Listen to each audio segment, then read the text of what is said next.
do a few problems here from 6.1. This is the first set of instructions that we have, and this is for more than just these three problems. But at any rate, in the following exercises, suppose that we have this known, that the absolute value of an plus 1 over an goes to 1 as n goes to infinity. Then we want to find the radius of convergence for each series, and that's ROC is how I usually note that, or radius of convergence. So because we have this an plus 1 over an, this is pretty naturally set up to use the ratio test because we're going to get that from that. So let's use the ratio test here.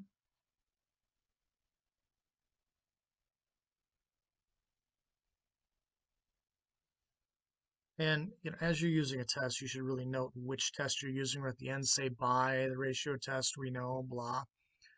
All right. Using the ratio test, we want to take the limit as n goes to infinity.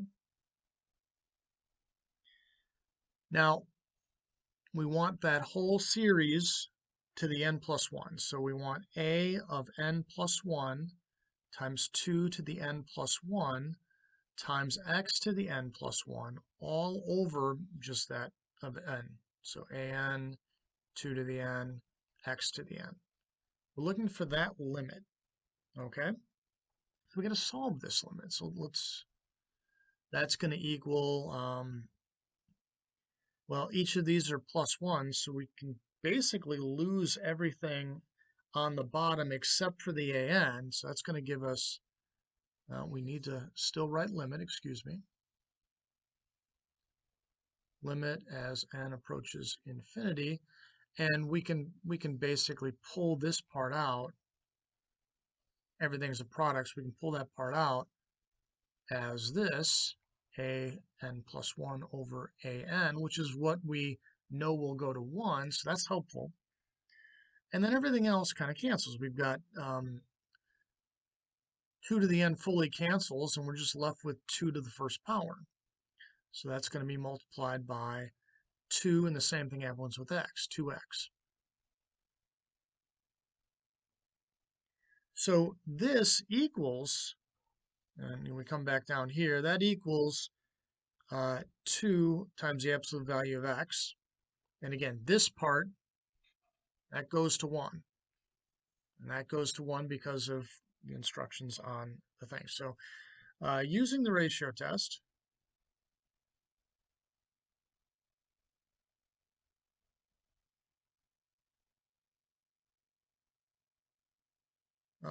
our series converges or so this has got to be strictly less than 1 for it to converge using the ratio test. So we have 2 times absolute value of x strictly less than 1. And if we just divide each side by 2, that means we have absolute value of x, which is less than 1/2.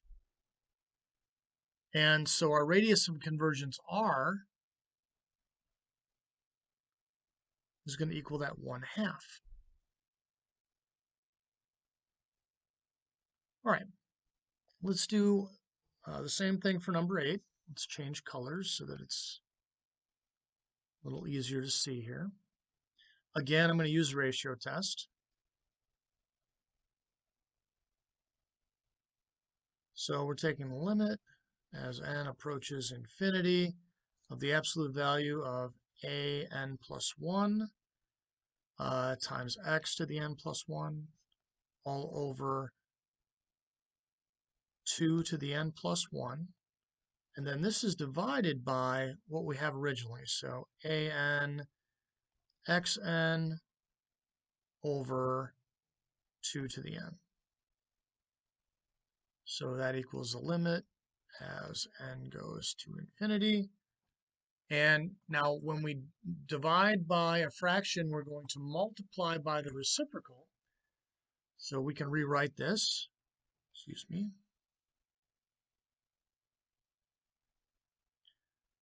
as an plus 1 over an, and then we have the other bit as x to the n plus 1 over 2 to the n plus 1 times 2 to the n over x to the n.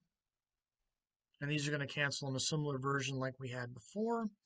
So this equals the limit as n approaches infinity of that an plus 1 over an, absolute value of that, multiplied by, we're left with an x on the top and a 2 on the bottom, right? So this means, I'm going to run out of room here, but let's move this down. This means that, well, this part goes to 1. This means that we converge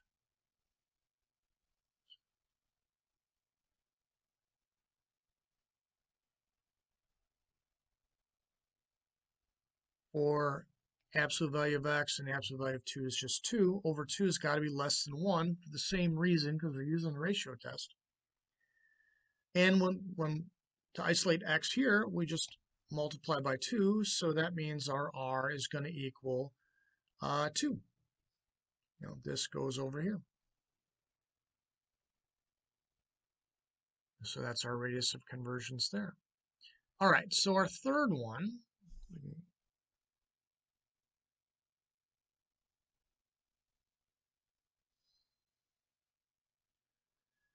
we're going to do the same process.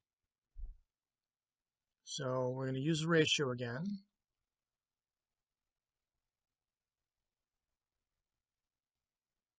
So we're going to take the limit as n approaches infinity of all of this to the n, absolute value of all of this to the n plus 1. So an plus 1, negative 1 n plus 1, x n plus 1 over 10n plus 1.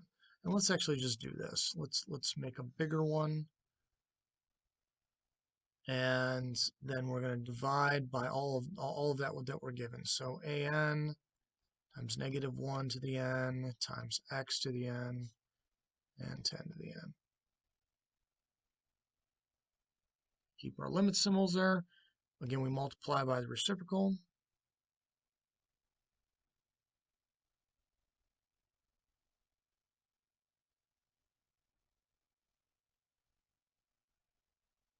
So this is going to be multiplied by 10 to the n over this whole thing, an and negative 1 to the n and xn. We can do some easily canceling here, and we can also pull out that an plus 1 over an.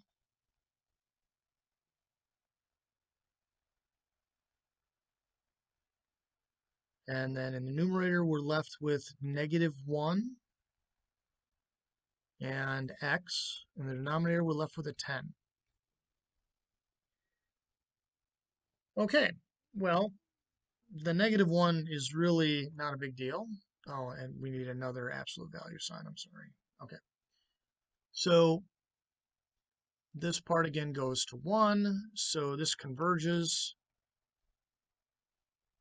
if, so the absolute value of negative 1x is the same as the absolute value of x.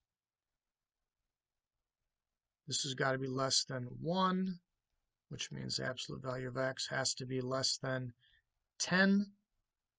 Right? So that means that our radius of conversion r is going to equal 10.